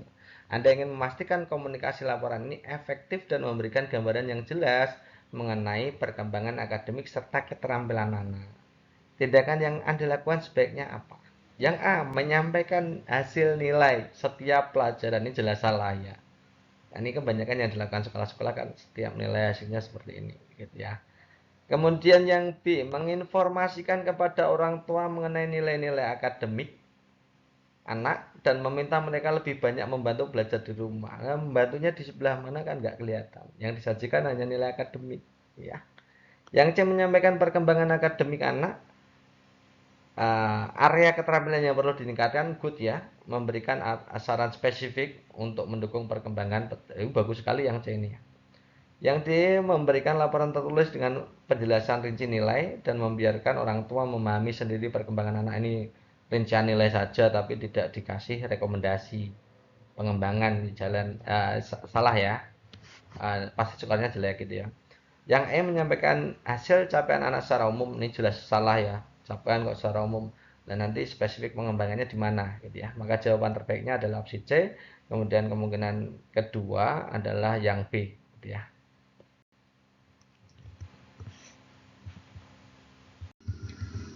Nah, indikator pertama teman-teman, untuk profesional pertama, struktur dan alur pengetahuan dari suatu bidang keilmuan yang relevan untuk pembelajaran. Ini tipsnya, ini tentang tujuan pembelajaran. Jadi kalau ada soal tentang struktur dan alur pengetahuan, itu hubungannya dengan tujuan pembelajaran. Jadi tujuan pembelajaran teman-teman harus menyesuaikan dengan tingkatan atau gradasi CP, serta ranahnya. Ranahnya masuk di pengetahuan, keterampilan, atau sikap. Jadi tujuan pembelajaran itu menyesuaikan itu. Dan juga gradasinya. Gitu ya. Untuk gradasi teman-teman kita sudah buatkan konsepnya begini, ada 3 ya. Sebenarnya sikap itu ada 5, keterampilan ada 5 gitu ya, tapi kita buat yang sederhana seperti ini saja untuk bantu teman-teman untuk menjawab soal-soal yang hubungannya dengan struktur dan alur gitu ya. Yang pertama untuk pengetahuan, itu level paling rendahnya adalah ingatan. Biasanya kata-kata pertanyaan atau tujuan pembelajarannya adalah menyebutkan. C2-nya pemahaman, itu bisa memahami, menjelaskan, mengidentifikasi, itu masuknya di C2. C3-nya penerapan, itu biasanya menerapkan, menentukan, menghitung gitu ya. Kemudian C4-nya analisis, itu kata kerja yang berhubungan adalah menganalisis, menelaah, merinci, mendeskripsikan dan lain-lain. C5 itu evaluasi, itu memilih, membandingkan, mengevaluasi, ya, menyimpulkan, itu kan banyak sekali. C6 mencipta, itu biasanya mengkonstruksi, mengkreasi. Kalau sikap itu biasanya hubungannya dengan menunjukkan sikap, menunjukkan perilaku gitu ya. Kalau keterampilan itu ya sesuai dengan asesmennya, biasanya membuat laporan, mempresentasikan, menunjuk kerja ya maksudnya, menyajikan, mempraktikkan, itu masuknya di keterampilan. Oke, tanpa berlama-lama kita langsung aja menuju ke soalnya. Nah, ini contoh soalnya. Anda adalah seorang guru yang menjelaskan materi tentang Pancasila merupakan dasar negara Republik Indonesia dan nilai-nilai dalam sila Pancasila merupakan pedoman berbangsa dan bernegara bagi rakyat Indonesia. Dengan mengamalkan nilai sila-sila Pancasila, rakyat Indonesia diharapkan dapat hidup rukun, damai, sejahtera. Anda ingin mengembangkan tujuan pembelajaran untuk ranah sikap, itu saya bold hitam. Teman-teman harus nanti kalau ada soal itu lihat benar-benar dibaca itu untuk ranah apa dulu kalau hubungannya dengan tujuan pembelajaran. Nah, tujuan pembelajaran yang Anda pilih, oke kita langsung analisa saja dari opsi A. Melalui kegiatan pengamatan lingkungan sekitar, peserta didik dapat menganalisis nilai. Nah, tadi kita sudah mengatakan ya menganalisis itu masuknya di ranah pengetahuan C4 gitu ya. Yang B, melalui kegiatan diskusi peserta didik dapat menyajikan nilai-nilai Pancasila dalam kehidupan sehari-hari dengan benar. Menyajikan masuknya di ranah keterampilan. Oke ya. Kemudian yang C, melalui pengamatan lingkungan sekitar, peserta didik menunjukkan sikap saling menghargai. Nah, menunjukkan sikap itu masuk di ranah sikap. Nah, sesuai dengan soal ya, jadi C ini masuk. Oke, yang D, melakukan pengamatan lingkungan sekitar, peserta didik dapat menjelaskan sikap. Menjelaskan itu maksudnya di C2. Kemudian yang E, melalui media gambar, peserta didik dapat menganalisis juga pengetahuan. Ya, C4 pengetahuan. Jadi jawaban terbaiknya adalah C. Meskipun soal SCT ini semuanya berskor ya teman-teman. Tapi jawaban terbaiknya adalah C. Oke, yang kedua, elemen fase B itu contohnya adalah tujuannya adalah mendeskripsikan keragaman budaya dan upaya pelestarian. Anda akan menyusun tujuan pembelajaran. Kira-kira langkah yang Anda lakukan adalah apa? Itu kata-katanya adalah sabul hitam ya. Jadi capaiannya mendeskripsikan. Mendeskripsikan itu masuk di ranah pengetahuan C4. Jadi teman-teman pilih dari A sampai E nanti yang bersesuaian dengan pengetahuan C4. Yang A, menyusun tujuan pembelajaran peserta didik mampu menguraikan. Menguraikan masuk C4 ya. Yang B, menyusun tujuan pembelajaran peserta didik mampu membandingkan. Nah, membandingkan itu maksudnya di C5. Yang C, menyusun tujuan pembelajaran peserta didik mampu menggambar keragaman budaya. Menggambar itu proses praktik, hasilnya produk. Jadi maksudnya di keterampilan. Oke, gitu ya. Menggambar, berenang itu maksudnya di keterampilan, teman-teman. Yang D, menyusun tujuan pembelajaran peserta didik mampu menciptakan sebuah tari baru. Menciptakan ini maksudnya di C6, teman-teman. Kemudian yang E, menyusun tujuan pembelajaran peserta didik mampu menunjukkan sikap. Nah, menunjukkan sikap tadi masuk di ranah keterampilan sikap ya. Menunjukkan sikap itu masuknya di ranah sikap. Jadi yang sesuai dengan ranahnya pengetahuan, mendeskripsikan kan pengetahuan.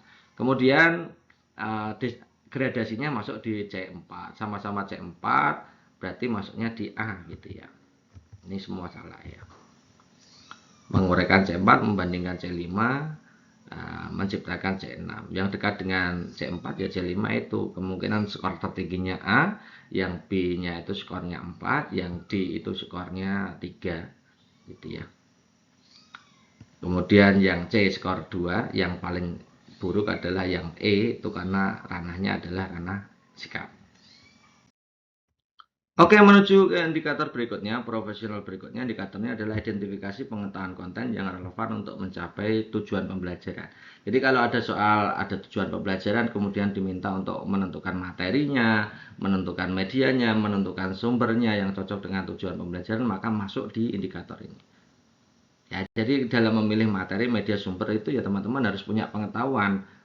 Kira-kira untuk menjelaskan tujuan pembelajaran ini, maka teman-teman harus memilih media apa. Kita kasih contoh soalnya begini, teman-teman.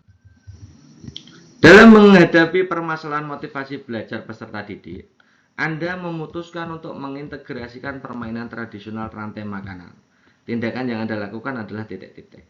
Jadi kira-kira media atau media yang Anda pilih dalam menjelaskan atau meningkatkan motivasi belajar siswa itu kira-kira apa dan bersesuaian dengan tujuan integrasi permainan tradisional dalam rantai makanan. Tujuannya adalah untuk rantai makanan, kira-kira apa ya. Kita lihat opsi A, mengintegrasikan permainan tradisional dakon atau congklak dalam pembelajaran rantai makanan. Dakon atau congklak itu tidak ada hubungannya dengan rantai makanan ya. Dakon atau congklak tidak ada hubungannya dengan rantai makanan. Jadi kita silang aja. Kalau ular naga, integrasi ular naga dalam pembelajaran itu masuk gitu ya. Kemudian mengintegrasikan permainan betengan itu juga masuk. Betengan itu juga masuk. Mengintegrasikan permainan bekel itu hanya mengandalkan kecepatan mata dan tangan ya. Jadi tidak ada hubungannya dengan rantai makanan. Kemudian mengintegrasikan permainan lompat karet itu juga pakai kaki saja, jadi tidak ada hubungannya. Jadi jawabannya B dan C, dua-duanya bisa berskor tinggi ya. Skor 45-nya ada di B, C ini. Jadi kalau yang lebih dekat, yang paling dekat ya B itu. Skor B-nya tertinggi. Berikutnya, rumusan tujuan pembelajaran berbunyi, melalui penggunaan media pembelajaran, peserta didik dapat menentukan nilai pendekatan P. Jika rumus keliling lingkaran sudah dipelajari, bahan berupa benang, meteran, lingkaran dengan berbagai ukuran jari-jari, maka kira-kira media yang cocok apa? Ini kan sudah berarti kan sudah siap-siap praktek ya. Kalau sudah praktek ya. Kalau sudah praktek bagaimana? Kita lihat A, kertas plano berupa tabel ukuran jari-jari keliling, perhitungan keliling lingkaran dibagi 2 kali jari-jari hasil pengukuran. Ini bagus. Jadi ini langsung menuju ke konsep kelilingnya. Kemudian yang B, media berupa gambar lingkaran yang dilengkapi dengan ukuran jari-jari, ini kurang gitu ya, tidak mencerminkan pendekatan untuk menentukan nilai P. Yang C, guntingan kertas itu biasanya bukan menentukan P tapi luas lingkaran. Yang D, media berupa grafik yang berisikan gambar lingkaran sebarang dengan ukuran jari-jari, ini juga tidak menjelaskan bagaimana menemukan nilai pendekatan P, tidak cocok juga dengan kegiatan praktiknya. Kemudian yang E, tayangan presentasi menampilkan gambar-gambar lingkaran dengan ukuran jari-jari pengukuran, itu juga tidak cocok dengan tadi yang sudah disiapkan bahan-bahan prakteknya. Jadi yang sesuai adalah yang A. Next, soal indikator profesional berikutnya adalah pengorganisasian pengetahuan konten yang relevan dengan pembelajaran. Yang pertama, itu tipsnya. Itu suatu pembelajaran harus dimulai dari definisinya dulu. Definisinya, kemudian memberikan penjelasan teori-teorinya, kemudian berikan contoh-contoh konkretnya, kemudian kasih latihan soal dari sederhana menuju kompleks.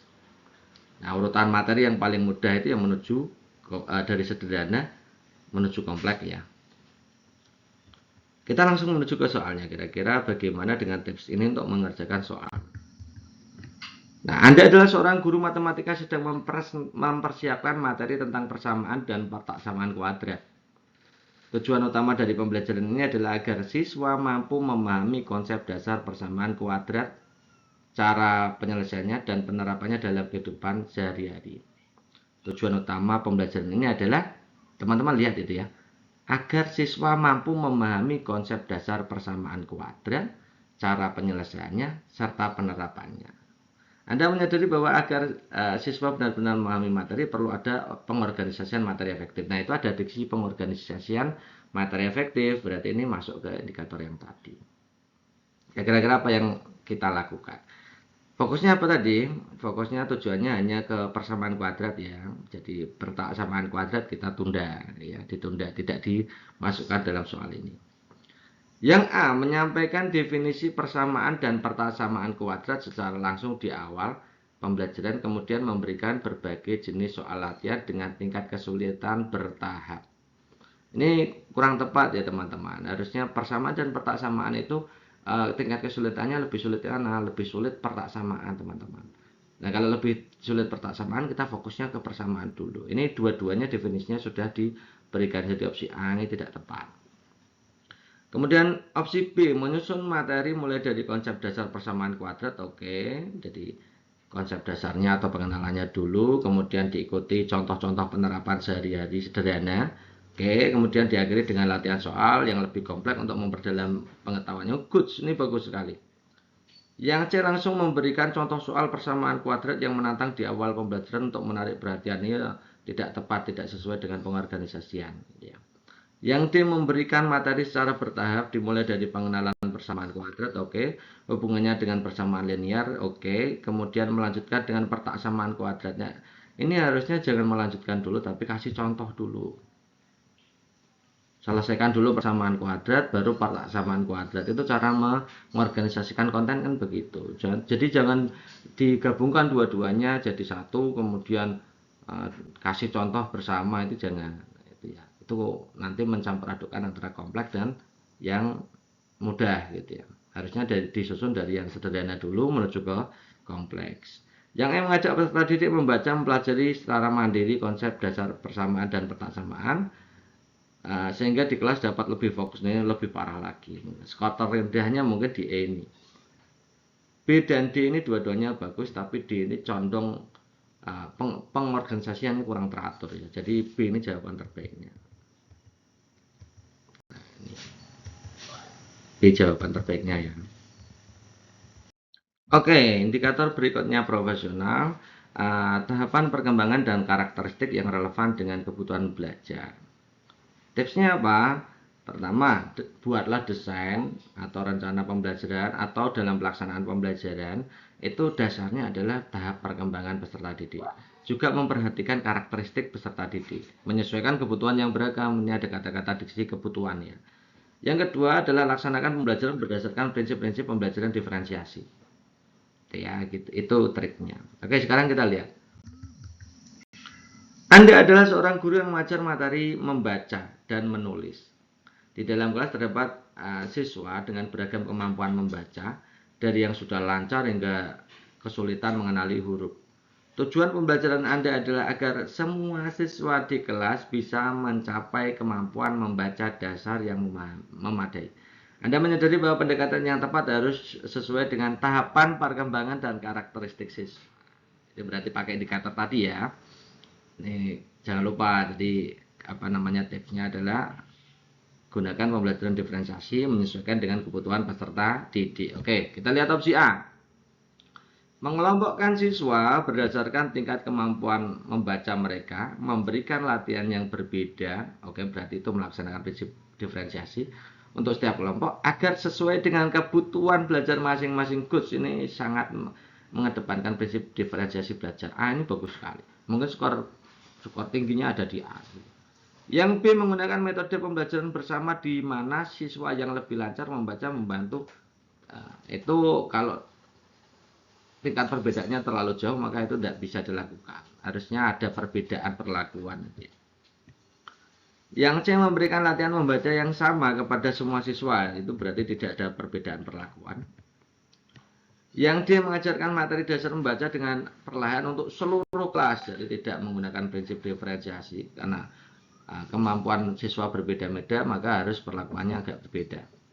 Yang E, meminta siswa yang sudah lancar membaca untuk mengerjakan latihan menulis, mendengarkan, sementara Anda fokus untuk ini memperhatikan yang E ini memperhatikan prinsip diferensiasi. Tapi antara A dan E itu yang lebih cocok yang mana? Yang A, karena di situ ada diksi sesuai dengan kebutuhan belajar masing-masing. Jawaban terbaiknya adalah opsi A. Indikator berikutnya profesional, latar belakang sosial, budaya, agama, ekonomi yang relevan dengan kebutuhan belajar. Tipsnya, cara menjawabnya adalah teman-teman lihat di situ. Biasanya soalnya tipe soalnya ada kata-kata latar belakang sosial, budaya, agama, ekonomi. Soalnya ada itunya. Kemudian tipsnya bagaimana? Manfaatkan keberagaman itu dalam pembelajaran. Gunakan sebagai sumber belajar, gunakan sebagai proses pembelajaran. Proses itu maksudnya pembagian kelompok ya. Jadi manfaatkan sebesar-besarnya perbedaan yang ada ini untuk mendukung pencapaian tujuan pembelajaran. Memperkuat profil belajar, misalkan kerjasama, menghargai, toleransi dan lain-lain ya. Tapi manfaatkan benar-benar perbedaan itu. Oke, sekarang kita masuk ke konteks soalnya. Anda adalah seorang guru di mana kelas yang Anda ampu terdiri dari berbagai latar belakang sosial, budaya, agama, ekonomi yang beragam. Nah, ini ada diksi itu kan. Jadi nanti kita pakai indikator itu. Pada pembelajaran PPKN kali ini Anda mengajarkan tentang nilai-nilai toleransi, kerjasama, saling menghargai di masyarakat. Anda ingin memastikan bahwa semua peserta didik merasa nyaman dihargai di kelas, serta memahami bagaimana mereka bisa menerapkan nilai-nilai tersebut. Oke ya. Apa yang Anda lakukan atau langkah apa yang sebaiknya teman-teman lakukan? Yang A, membuat diskusi kelompok di mana siswa saling berbagi tentang budaya tradisi mereka. Jadi perbedaan itu nanti digunakan sebagai sumber karena berbagi tentang budaya tradisi gitu ya. Agar mereka dapat mengenal, menghargai perbedaan. Jadi prinsip-prinsipnya jadi menghargai, terus adanya mengenal dan menghargai, nanti ujung-ujungnya ke toleransi kan. Kayak yang A ini bagus sekali. Yang B, memberikan contoh-contoh cerita dari berbagai budaya dan agama yang relevan dengan nilai toleransi, meminta siswa untuk merefleksikan cara penerapan nilai tersebut di lingkungan sekitar. Nah, memberikan contoh-contoh padahal di situ anak-anak sudah punya latar belakang sosial budaya kok memberikan contoh-contoh cerita. Ngapain kita harus memanfaatkan perbedaan yang ada. Jadi yang B ini tidak menggunakan perbedaan sebagai sumber belajar. Yang C mengajarkan nilai-nilai toleransi dan saling menghargai dengan fokus pada nilai universal tanpa membahas contoh spesifik, ini juga tidak menggunakan. Yang D membagi siswa menjadi beberapa kelompok berdasarkan latar belakang sosial dan budaya mereka agar mereka saling berdiskusi nilai toleransi dalam kelompok yang lebih nyaman, lalu meminta perwakilan kelompok. Nah, ini berarti memisahkan peserta didik pada masing-masing, misalkan suku ya sukunya ini di kelompok A, sukunya ini B, atau agamanya ini di kelompok apa. Ini tidak mencerminkan, tidak menggunakan, ini saya kira tidak menggunakan perbedaan itu dalam konteks pembagian kelompok. Harusnya kalau satu kelompok itu dibagi dari berbagai jenis latar belakang supaya saling mengenal. Gitu ya, jadi D ini kurang tepat. Yang E mengadakan kegiatan kolaboratif yang melibatkan siswa dari berbagai latar belakang, oke. Membuat proyek kelas bersama, oke, ini good sekali, bagus sekali, ini juga skornya tinggi pasti ya. Menekankan nilai kerjasama untuk menunjukkan bahwa mereka bisa bekerja sama meski berbeda, oke, ini bagus. Ini penggunaannya dalam hal proses ya, pembagian kelompok. Kemudian di situ juga digunakan dalam proyek kelas bersama, ini proyek kolaboratif. Ini juga bagus. Kalau E ini fokusnya di proses, kalau A ini masuknya fokusnya di sumber. Jadi dua-duanya nilainya kemungkinan besar adalah tinggi. Nah, kalau teman-teman suruh milih yang mana? Ada teman-teman yang punya triks, kalau ada dua yang kira-kira sama, itu pilih yang apa namanya itu, kata-katanya lebih panjang. Tapi kalau saya tidak, nilai yang lebih banyak digunakan yang itu yang jawabannya ya. Kalau A digunakan sebagai sumber itu lebih bagus daripada hanya sekedar sebagai pembagi kolaboratif, proses kolaboratif ya. Jadi jawaban terbaiknya saya kira yang A. Tapi teman-teman kalau jawab E tidak apa-apa, E skornya juga tinggi, jadi fokusnya ke skor 4-5 saja, skor 4 atau skor 5. Jangan sampai teman-teman itu masuk ke skor 1-2 gitu ya teman-teman ya. Oke, itu dulu teman-teman untuk pembahasan kita kali ini. Jangan lupa untuk teman-teman, bagi teman-teman yang ingin untuk pembahasan lebih banyak tentang soal-soal dan jawabannya gitu ya teman-teman, di Daring Mancana sudah menyediakan e-book. Jadi e-book itu sudah lengkap ya. Nah, isinya ada SJT PCK tentunya, ada soal simulasinya di situ dan FR asli piloting 1 dan 2 teman-teman. Jadi dikomparkan saja teman-teman untuk simulasi piloting 1 dan piloting 2, sebenarnya semuanya itu punya rule yang sama. Tadi saya sudah menjelaskan ya, sudah menjelaskan bagaimana cara menjawabnya ya.